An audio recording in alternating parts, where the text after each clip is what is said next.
At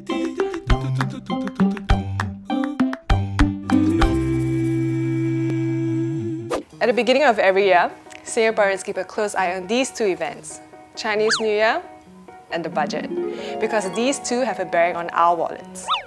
The budget, which outlines how revenue will be spent and allocated for the year and beyond, will be presented by our Finance Minister on February 19. In his budget speech last year, the Minister alluded to the possibility of introducing new taxes, but since then he's been keeping us in suspense as to what it might be. It's kind of like Stranger Things, where after 9 episodes, you're rewarded with some sort of closure. But before that, we are left to wonder, will our GST be increased? Economists seem to think so. In fact, they've already given it a number. Compared to other countries, our GST is one of the lowest in the region, where it averages 10%. In some European countries, it can go up to 25%. Oh no! Okay, but if you look at the big picture, just raising our GST by 1 percentage point and thereby putting additional strain on my wallet will bring us an additional $1.6 to $1.8 billion in tax revenue. The first time our GST was raised from 3 to 5%, the increment was gradual and spread out over 2 years. And the government inundated us with so many different schemes of GST vouchers and rebates that by the time GST was 7% in 2007, most of us had stopped complaining. Some also speculated that an e-commerce tax would be introduced. Right now, we have it quite good. Online purchases under $400 are exempted from GST. But like the saying goes, all good things must come to an end.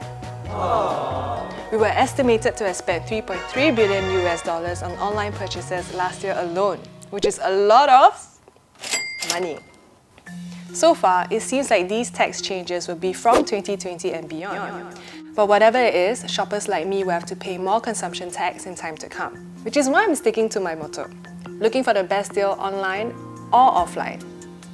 Many are questioning the need for more taxes. For one, government spending has increased.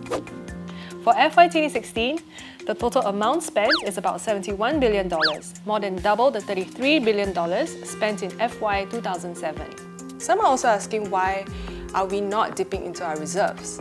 It's kind of like smashing your piggy bank open and using your savings for your day-to-day expenses.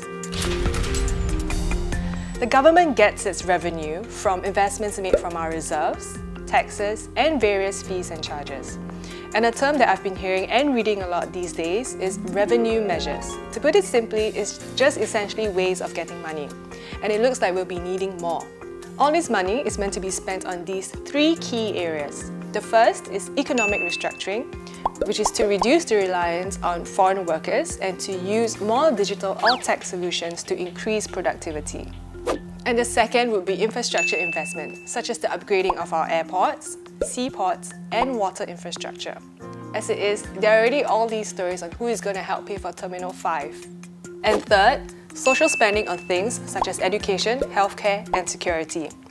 In 2016, Singapore spent about $10 billion on healthcare. By 2020, that figure is expected to be at least $13 billion, thanks to our aging population. By the way, do you know 500,000 of our population are people aged 65 and above? There are also public projects such as the upgrading of community clubs, sports facilities, and police posts, which the government sees as one way of improving our quality of life. I can get on board with that.